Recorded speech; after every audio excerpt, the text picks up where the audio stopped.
Okay, so Gooseworx.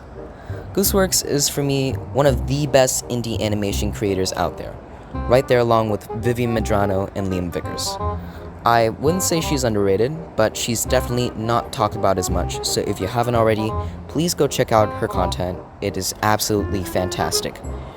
She is incredibly talented. She does the character designs, animation, writing, and even the soundtrack for her projects, and it's just seriously impressive that she's able to do all of these things, and really well, too.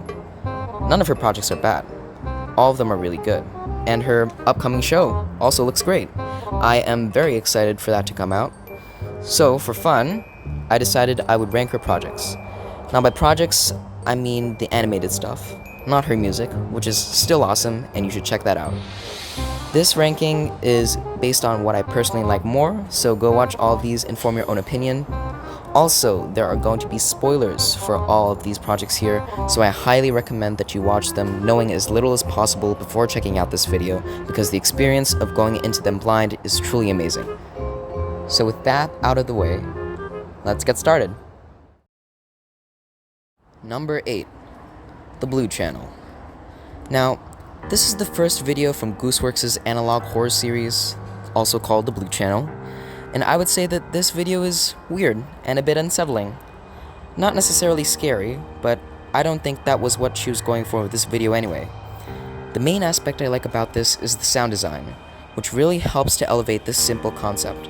The constant buzzing noise in the background and the vinyl effect added to the music, I don't really know what it's called, complements the old VHS effect on the visuals, making the video feel more real and sort of nostalgic, I guess, which really helps the video to be more unsettling. I imagine the video to be an old tape recording of a TV channel that was down. It also complements the visuals and adds to the horror factor. The video uses the fact that there's not that much going on in it to its advantage, as in you begin seeing or hearing things that aren't accurate to what is in the video. For example, at one point of the video, the shade of blue began getting more and more intense, and the static effect on the screen became more intense as well, and the buzzing noise became louder. And I couldn't tell if that actually happened in the video or if I just imagined it. The music, I would say, is pretty good for the most part. It makes the video have a weird vibe to it where it's not creepy, but you can tell that something is just off. All this stuff makes the ending hit harder, where the music starts repeating and then drastically different scary images pop up on the screen near the end of the video, and yeah, that was pretty scary. So this executed what it was going for pretty well. Now, the reason this is at the bottom is because the ones above it were better, and because for me, the video was a bit long, and the music teeters on the line between being happy and weird, and sometimes it crosses into sounding happy for me, but I think that that's subjective, and other than that, I would say that this was well made and did a good job of being weird and unsettling. Number 7. Elaine the Bounty Hunter.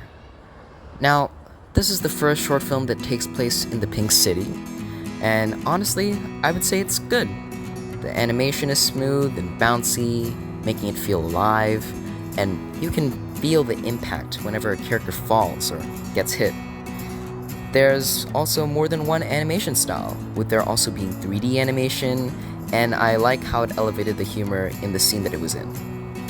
Elaine's personality and motivations are conveyed pretty well through visual storytelling, which I would say is pretty impressive considering how little dialogue there is and how short the runtime is as well, and she's a fun character to watch. The directing of the cinematography is good too. I like the decision to make the chase scene look sort of psychedelic, and it looks visually stunning. The action was also filmed pretty good. I also loved the influences from video games on the style of the presentation of the scenes towards the end of the film. The flashing images and the sound effects used towards the end of the film conveyed the horror tone also pretty well. The directing of the film was mostly good. Everything felt well paced for the most part.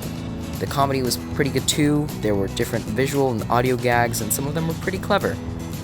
The soundtrack is pretty well done as well, with Elaine the Bounty Hunter encapsulating Elaine's character pretty well faster than what is safe, and a flurry of bombs complemented and enhanced the visuals of the chase scene. But first a quiz perfectly encapsulated the weirdness of the scene when Elaine is in Gop's stomach. This has all of the trademarks of a Gooseworx film, and they're done pretty well. But I think that these aspects were done better in her other projects, and the ending of this film feels a bit rushed for me.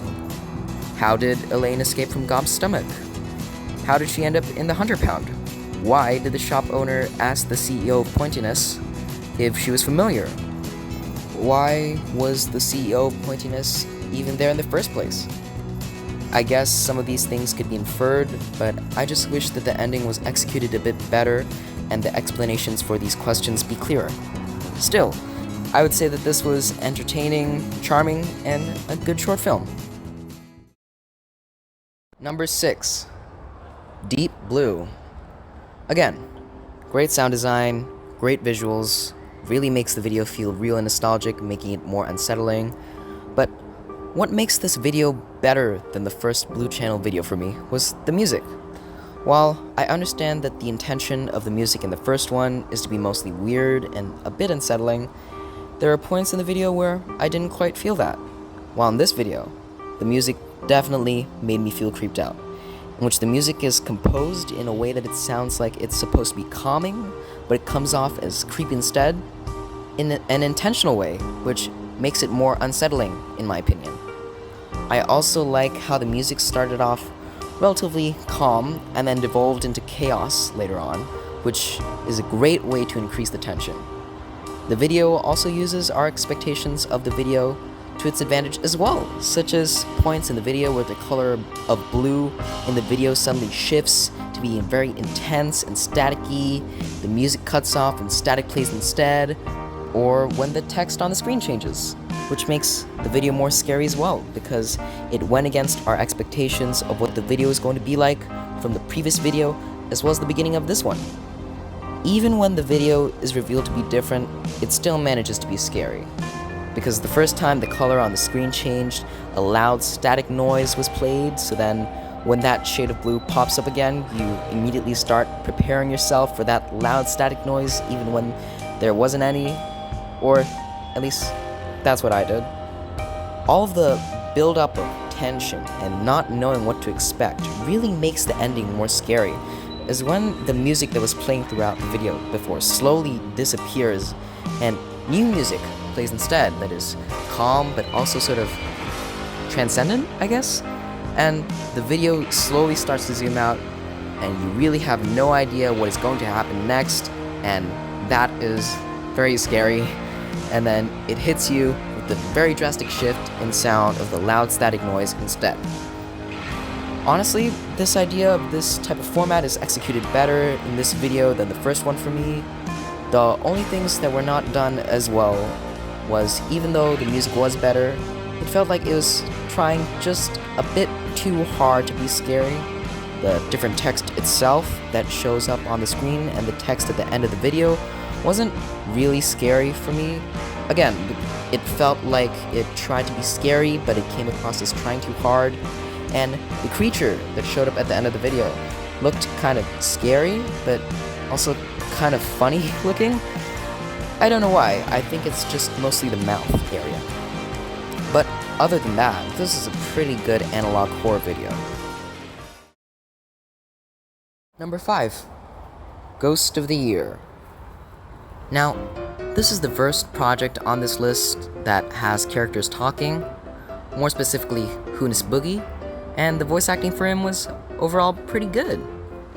Dave Capdeville, I hope I'm saying that correctly, did a great job of capturing the spirit of an awards show host, which is what Hoonis Boogie is. The animation is still great, the music complements the scenes and the context of this being an award show pretty well. It is well directed and well paced, switching between comedy and horror seamlessly. Basically, every aspect of this film was good. However, what really stood out to me was the sound design, which did a great job of being unnerving, especially with Julius Gullius, and towards the end when the glitchy characters started glitching out, it really made those moments effective at being scary. The comedy is also pretty well done, with there being a mix of visual and audio gags as well as quick cuts, which are pretty funny to me.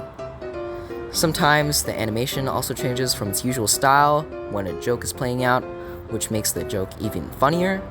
The concept of the video itself is also interesting and kept me engaged the whole time watching. The designs for all of the ghosts were unique and interesting too. All in all, besides in one moment where the voice acting sounded a bit over the top. And our final ghost is, well, I don't remember its name. I do not really have any complaints about this. This is a competently made short film. Number 4. Blue Channel, Dallison.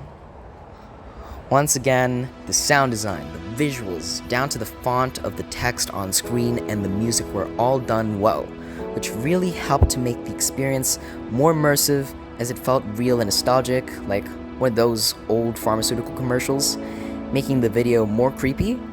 But what made the video better than the other Blue Channel videos for me was that because while the others focused on creating a scary atmosphere to make the video unsettling or scary, this one has a clearer concept presented that is scary and kind of realistic, which adds to the horror of it as well. And this is what makes the video scarier to me, because the other ones didn't have as much variety in its visuals and sound design, which, in my opinion, makes it a bit stale after a while. The concept in this video is truly interesting and scary to me because it is very similar to mood-altering drugs, which do exist in real life, but this video takes this to a further, much more horrifying extent, but still making it grounded in reality. I mean, who knows what kind of emotions we're unable to experience because of the way our brain is shaped. The idea that there are more emotions than what we currently know of, combined with the visualizations of what these emotions could look like, is truly frightening and fascinating at the same time. Combined with the stopping of the music and the flickering of the screen, the last half of the video is really horrifying, and the way the video is relatively normal in the first half, and the visuals of the emotions get more and more abstract in the second half, do a great job at building the horror and making the scary moments at the end hit so much harder.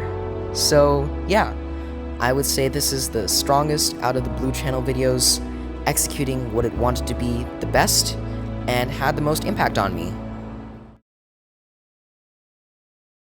Number 3. The Darlie Boxman Show. Darlie is voiced by Michael Kovac, who has voiced other characters in prominent indie animations such as Angel Dust from Hazbin Hotel and N from Murder Drones, and unsurprisingly, he does a great job voicing Darlie as well, while still making him sound different from the other characters he has voiced and isn't just doing the same thing, which goes to show the range he has. He does a great job of sounding like the host of a kids' TV show, albeit a bit more unhinged, which he also does a great job at sounding.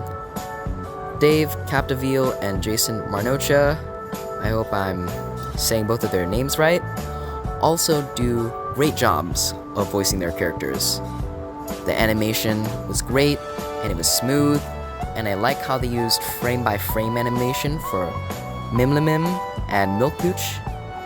The soundtrack also complemented the scenes it was in well and captured pretty well what kids' TV show music sounded like. The directing was done pretty well too. It did a great job of making it seem like it was an actual kids' TV show that was filmed using real cameras by using zooms, and it was very well paced too. I like the slow buildup of horror, where at first it's relatively normal, but something still feels off. Then it becomes weird, then surreal, then unnerving, and then just becomes downright creepy. The sound design also helps in creating this tone, with the loud buzzing noise in the background and the muffledness of the audio, making you already feel a bit uneasy when the film starts. Why are you so mad at me? And towards the end, where the music fades away and you hear Darlie's voice echo and the wind blowing through the tunnel, that made it feel very long and did a great job of making it come across as scary. The humor is also great, and I love how the animation and sound effects are incorporated into the jokes, or are the joke, and it has a nice balance with the horror aspect of the tone as well, never interrupting those moments and flows into them nicely. Another thing that is really great is the character designs, specifically Darlie Boxman, because the decision to make his eyes really wide and slightly red around the corners really makes him feel unsettling and unhinged. I also love how we learned about Goonies Boogie's motivations and how he's afraid of people finding out about the real him and hides behind his performer persona in just 2 lines of dialogue, which just shows how good the writing and voice acting are. Overall, I don't really have any complaints. This is a great, surreal short film. Number 2, Little Runmo. This is a really great animated short film, and with this being her first animated short film, that makes it even more impressive. The animation is very smooth and bouncy, and I also like how quick the characters' movements are, such as the head turning. It really gives a sense of charm to the animation and makes it feel alive.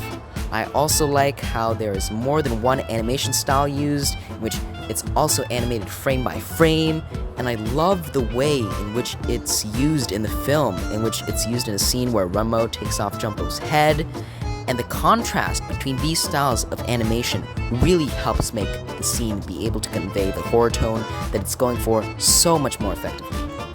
I really love the directing of the cinematography here, in which different styles are used depending on what is being shown on the screen. Most of the film takes place in a video game, so I love the fact that left to right and top to bottom pans were used to replicate that.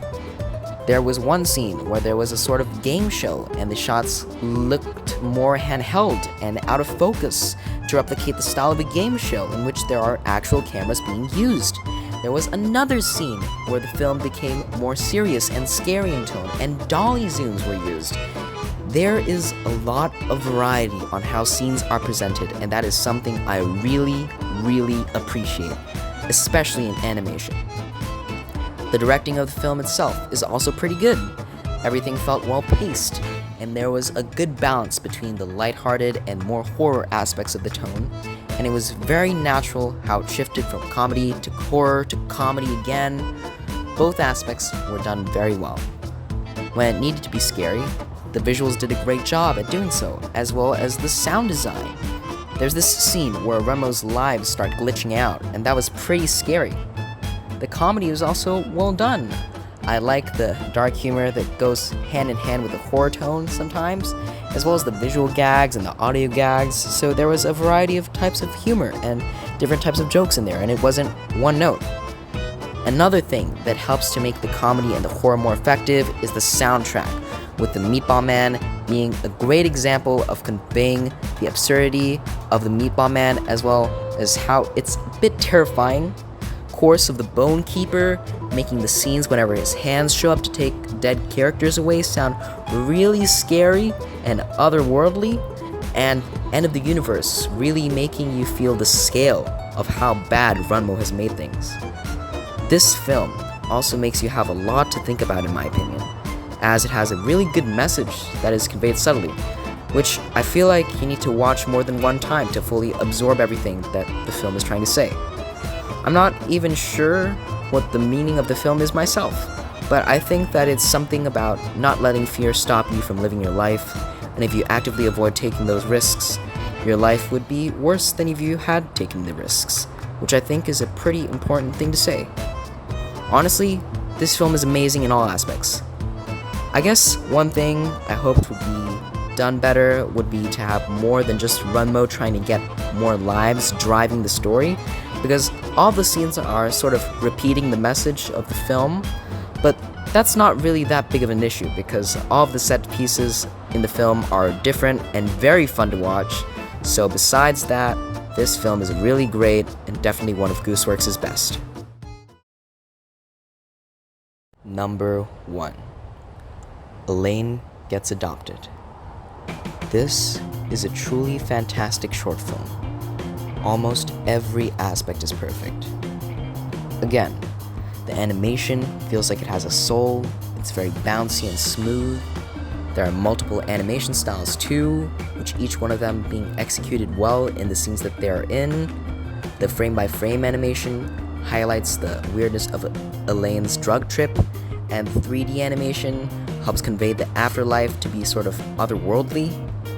The directing of the cinematography is absolutely brilliant. There are so many more shots that are composed well and in a creative way compared to Gooseworx' other projects, such as the drug trip scene. Every pan and zoom feels purposeful and really enhances the emotion the scene is trying to convey. The directing itself was absolutely great. I am really impressed with the visual storytelling in this film. It's able to convey a lot of information in a little amount of time, such as Vondu's backstory and how he's able to find Nuzner, which really helps make the pacing feel snappy and natural, making one scene flow into the next seamlessly. The action is also extremely well done, with there being quick movements, and you can, again, feel the impact of each hit. And it also takes inspiration from anime as well, which adds a lot more style to it. The video game style is also cranked up to 11, which I absolutely love. The directing also conveys emotion really well, such as the scene where Dento is looking at photos of him with Elaine, and the scenes where Elaine is scared of Nuzner. Some choices in the directing also made the film feel more immersive, such as when Vondu gets a blind spot in his vision when he looks at the sun for a long time. The sound design is also really great, making the scary scenes even more scary, such as the creaking of the arm when Nuzner adopts Elaine, and the whooshing sound when Nuzner's and Elaine's data gets downloaded. The concepts and ideas introduced are more interesting than Gooseworx' other projects in my opinion, and the ideas that have already been established are expanded on in an interesting way. The soundtrack is extremely good, with it complementing the scenes in the film very well, and it's also very memorable, with Going for a Walk highlighting how Elaine's situation is funny in a messed up sort of way. Buried Secrets, which displays the rising fear Elaine starts to feel as she slowly finds out the truth about Nuzner. Do Not Feed the Hallucinations, which complements the psychedelic nature of Elaine's drug trip really well. The Good Old Days, that does a great job of making you empathize with Dento when he is thinking about Elaine, and Basing Obscurity and The Court of the Elders, which perfectly encapsulates the grandness and scariness, as well as wondrousness that the afterlife has. The comedy is also really good, with there being a variety of visual gags and dark humor, and when there are scary moments, they don't feel out of place and are executed very well. Now, I probably repeated some points a few times, but it's because I truly cannot express how much this short film is amazing. This is seriously a great short film and continuation to Elaine the Bounty Hunter, and even though I do have some minor issues, such as why the Hunter Pound didn't take Elaine's phone from her, and that we don't really learn anything new about Elaine, and she doesn't really have character development, this is still an incredibly well-made short film that you will have a very fun experience watching. Also, does anyone think that Buried Secrets sound pretty similar to the music that plays in The Incredibles when Mr. Incredible finds out about Syndrome's plan? If Gooseworx took inspiration from that scene, then that's pretty cool. One thing that Gooseworx has done well that I haven't really talked about is the world building. All of these projects that I've mentioned are connected to each other in some way or another. even the videos from the Blue Channel are somehow connected to the videos from the Pink City in some way.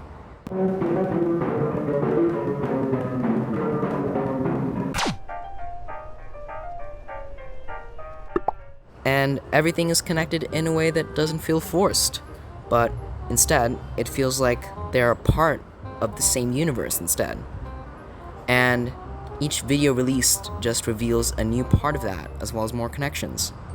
On top of that, there's also an overarching mystery that ties all of these stories together, which is even clearer after the Ghost of the Year and the Darlie Boxman show got released, and we slowly got more information with each new video, and it's mostly done extremely well, and it does a great job of setting it up. And it's this that is the main reason why I am very excited for the amazing digital circus, because from the trailer and the promotional material, it seems like the kind of show that's centered around a mystery and there's more than meets the eye. Kind of like Don't Hug Me, I'm Scared, which is also pretty good. And if it's done right, it makes for a really great and engaging story. So yeah, I am very much looking forward to how she handles the mystery in the amazing digital circus, and I'm even more excited about what she makes after that, because she is clearly passionate about what she does, and I can't wait to see what comes of that.